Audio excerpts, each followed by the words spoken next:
Which countries get the most paid vacation days overall? This one might shock you. Number 10 is the tiny city-state of Monaco, south of France. Number 9 is the island of Madagascar. They get 43 days of paid vacation. For comparison, we here in the US only get 10, which I actually had no idea is both beaten by Canada and Mexico. There's actually a ton of countries in this part of Africa that get more than 40 paid vacation days. The Ivory Coast, Mali, Niger. I wonder if this has anything to do with the fact that France colonized these places specifically, or if it's just a coincidence, because the former British places are not seeing this same thing exactly. Bhutan is 5th with 44 days. Yemen is 3rd. San Marino, the tiny city-state in Italy, is 2nd. And then finally, number 1 is Iran. Iran with 53 paid vacation days. Man, that's almost 2 whole months. I guess I need to move to Iran. Overall, Europe as a whole is getting about 30 or sometimes 40. Iceland getting exactly that. I like how the USA is literally the worst on the list, or at least among the worst. I mean, Micronesia is only getting 9. Ooh, USA and Micronesia. The Latin sphere, or the Latin regions of the world. This darker red here represents the cradle of Latin, or the old Roman Empire. It's where all these places got their start. Romania, Italy, France, Portugal, Spain. Then of course we all know about Latin America, which is going to be almost all of South America, and then Central America, Mexico, the Caribbean. But then also the most forgotten Latin American place in the entire map, Quebec, Canada. They are technically Latino Americans, but no one wants to admit that. I mean, if the definition is just a native or an inhabitant of the region of Latin America, then yeah, also technically French Guyana is also Latin. Then we finally have Latin Africa, which we don't often cover here. And shouldn't Latin Africa be even bigger than this, since, again, like we talked about, France colonized a lot of these places. This map's actually missing a lot of places. They're missing the places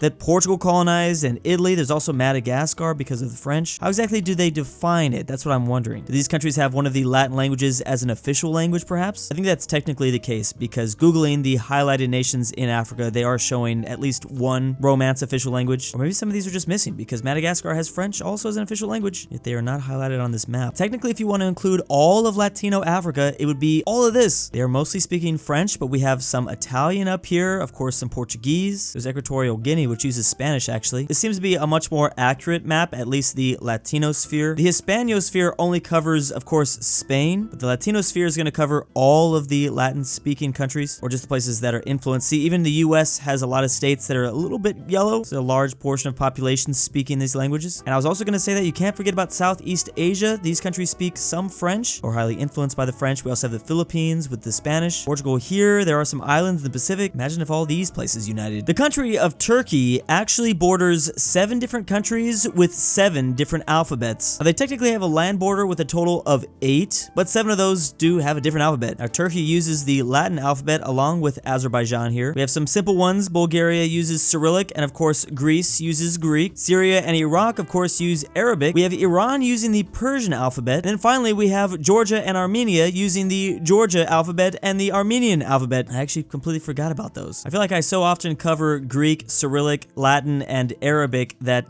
there is actually a lot going on more than just that. Crazy how some of these places have been able to retain their alphabet for so long. I guess a better way to phrase this is they border 8 countries with 7 alphabets, different alphabets among each other, among us. Turkey and Azerbaijan use the same alphabet, but they're not including Turkey. Does this make things really complicated when you travel outside of Turkey? You see all these different scripts. The enlargement of NATO as of the past century. Now, of course, this organization began in 1949, just after WW2. The OG founding members were Portugal, Italy, France, the lowland countries, the UK, of course, Canada, and the US. Forgot that Iceland was a part of that so early. And the next countries to join was Greece and Turkey in 1952. They're very close to the Soviet Union at this time, so that was maybe a factor. Then we had West Germany joining in 1955. It's going to take a little bit longer for East Germany to join because of reasons. Spain finally got in there in 1982 after Francisco Franco left. Kind of crazy that as soon as Germany reunified, they immediately joined NATO. I mean, I guess it's not that crazy because they unified with West Germany, so they kind of just got integrated into NATO. But this was still even before the collapse of the USSR. Now, that dissolved in 1991, but everyone didn't immediately just start joining NATO after that. It wasn't until 1999 where you had Poland, Czechia, and Hungary get in. It's going to take some of the former Yugoslavian states a little bit longer. A lot of people joined in 2004, like Romania, Bulgaria, Slovenia, even Slovakia. Oh, and then all of the Baltics. That was a big year for NATO. The last expansion was Montenegro here. And of course, as I mentioned many times before, Sweden and Finland now trying to get in on this. You can technically sail from Paris all the way to Moscow. That's right. From 2 seemingly landlocked cities, you can actually take a boat and get to both somehow. Now, the ship ship to do this is probably not going to be a massive cruise liner, but still possible. From Paris, they leave out of France, they go up through Germany, they're going to make a stop through Berlin, and then slowly make their way into Poland. They're going to pass by Warsaw, they move into Belarus, and then Kyiv, Ukraine. They're going to get let out through the Black Sea, around the Crimea. Now they're going to move into Russian territory, and finally from here, they can actually do a huge loop all the way back into Moscow. It's gonna take some time though, obviously. I think this journey would start, like, this is 2009 and they started in 2007. You can even go all the way up into Perm, Russia, or leave out through like the North Pole. I wonder how much the seasons would affect this journey too. But yes, if this wasn't obvious enough, the canal systems in Europe is pretty incredible. A chronological map of the Omanian Empire. If you didn't know, Oman actually had their own colonization of Africa a couple centuries ago. They was out there colonizing Africa way before it was cool. Well, I guess so was the Ottomans, but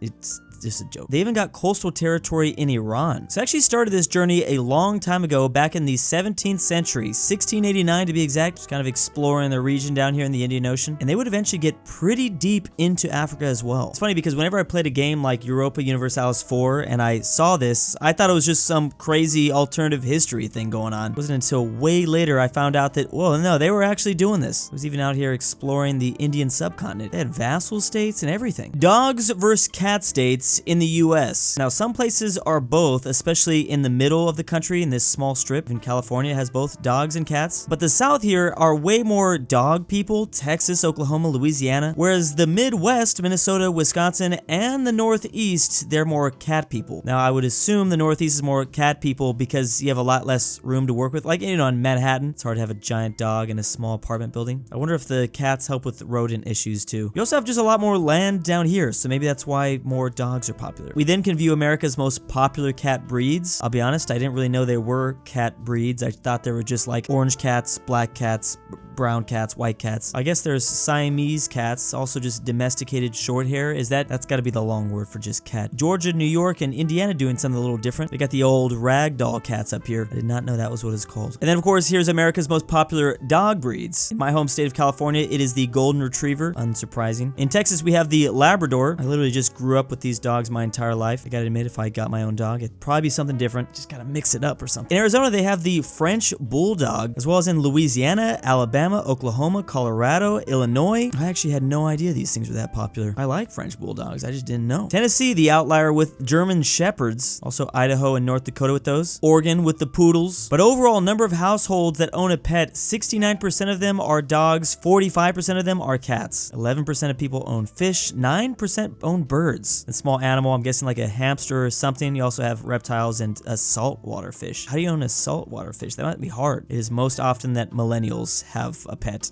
I'm not surprised. What percentage of all speakers live in X country? So something to keep in mind is that these big percentages don't necessarily mean that the language is more popular worldwide. It actually kind of means the opposite. It's maybe not that popular worldwide if the percentage is very large. For instance, in the country of the United Kingdom, only 5% of all English speakers live here. And that is because the United Kingdom has a population of 67 million, yet there's around 1.5 billion people worldwide that can speak English. You know what? Even 5% actually seems a little bit high. Now, 8% of all Spanish speakers live in Spain. Of course, Spanish also a very international language. There's a ton of countries in this Western Hemisphere, so that really drives down that percentage number back in Hispania. We have about a quarter of all French speakers living in France. I actually thought that number would be a little bit higher. Where are all the French speakers at? Because I know they're not all in Quebec. Quebec has only got 8.5 million. You know what? I guess we already answered this question earlier in the video. 50% of all German speakers live in Germany, and most of the other German speakers live probably right next to Germany, especially in the case of Austria. 60% of all of Russian speakers live in Russia. Probably the same case as Germany. The Russian speakers that don't live in Russia are probably right next to it. And finally, the biggest percentage of them all, 70% of all Italian speakers live here. Of course, there's a lot of neighboring countries to Italy that speak Italian, namely Albania. But then there's also a lot of pockets worldwide in the Americas, in Australia, I guess even in Japan. And then we have to keep in mind some of the Italian African colonies like Libya. But yeah, relatively relatively speaking, most Italian speakers are living in Italy. I would have loved to have seen the numbers for Portugal on this one, because only 10 million people live in that country, yet 200 million Brazilians who speak mostly Portuguese live in America, and that's only Brazil. There's a couple others in there. Share of live births outside of marriage. So right now, Iceland has the most amount of children born out of registered marriages, and they're almost at 70% here. Then it's France at 62%, and then Bulgaria at 59%, but right next to it, look at that, Turkey, 2.8. That is an insanely low number. How did they even get it that low? The next closest country to Turkey is like, I don't know, Belarus at 13%, or Montenegro. I mean, Greece is at 13%, 13.8. The Nordics are about a little bit over half, while Spain is a little bit under half. Switzerland only at a quarter. Probably so many factors that goes into this, obviously faith, and just like your idea of marriage. Maybe some of these people don't like it. Apparently in the US, we're at 40%. Top 10 biggest natural disasters by economic damage around the world. To start things off, we have Hurricane Maria in the Caribbean in 2017. That was $63 billion of damage. A lot of these are going to be hurricanes in the Caribbean. And in that very same year, we have another hurricane that caused $67 billion of damage. Then there's Hurricane Harvey, again, 2017, $85 billion of damage. I guess this actually shouldn't be surprising considering like inflation and in general, it's going to cost more money over time. So all of these events probably are going to be pretty recent. There's Hurricane Sandy in 2012, that's $68.5 billion. There's the earthquake and tsunami in Japan, 2011, that was $210 billion. They also had the Kobe earthquake in 1995, that was only $100 billion, but again, that's 1995. We'd like to know that number adjusted for inflation. China's also had devastating earthquakes of their own. The flash floods in Europe back in 2021, that was $54 billion. I feel like I kind of remember this, but not really. Finally, second on the list, Hurricane Katrina, over $125 billion right here in Louisiana. Clearly, there's a correlation between hurricanes and damage, obviously, but also earthquakes. Number one was that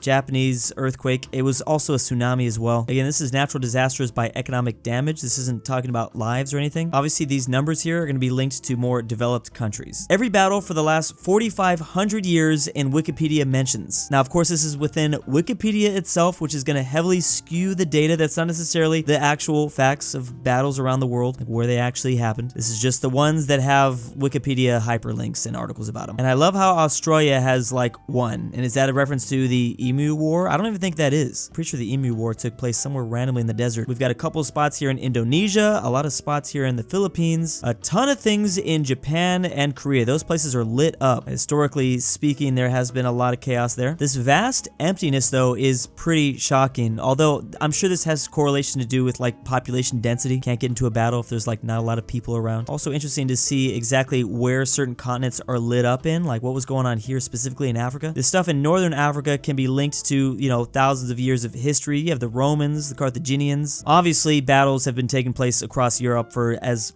long as recorded history. Italy is like perfectly marked here. Interesting that Iceland doesn't have too many things. Also, Greenland doesn't have a single dot. I'm about to go get into a fight with some hobo in Greenland just so I can get an article written about me. Pop a little blip up on this map. For South America, traditionally being considered like the most boring place when it comes to conflict and like war games, they actually have a lot of dots here. There's actually probably been a lot of fighting, especially with their independence, and then of course it goes before their independence, Spanish colony days. A lot of these US blips have taken place in the East Coast, and that is probably because of the Revolutionary War. Of course, there was battles with Native Americans in Mexico. Wonder what was going on with these blips here inside of Canada. Kind of surprised about that. These are battles written about them. They could have literally been like 12 dudes versus 6 dudes. You know, who knows? Not every blip is equal, I should say that. A lot of these could have been really bloody, obviously World War II battles inside of Europe, whereas this could have been like, I don't know, like I said, 3 dudes fighting some wolves. What is the definition of a battle? It doesn't even need to be like 3 dudes, I think. It could be like a baby, right? Probably not exactly, but love that New Zealand is just like completely cropped off the map. Also, no Falkland Islands either. I'm actually really curious about some of these dots though in like really remote places. Like what happened here exactly? Or in the Sahara Desert, of course, some of these were like Roman fights that went down, but dang. Also, look at the islands that have 1 dot. Well, we think they have 1 dot. They could be multiple just like stacked up on top of each other. I think our map can use a couple more blips on it, that's for sure. We're barely filling this thing out. We still have a lot more work to do. And big thanks to my patrons. Drew, I forgot to kidnap you. Next date is March 19th, 2023 at 6:30 p.m. Boy, do I love Arby's. Drew's Eritrean grandma. Portugal is not Drew's Balkans. Argentinian grandpa. $20 is a lot, Drew. aPhatNarwhal. Bryton is the best. The Mexican 760. Jack Traven's annoying John friend. Denver. Lugs and Bezel 567. Robert Animations.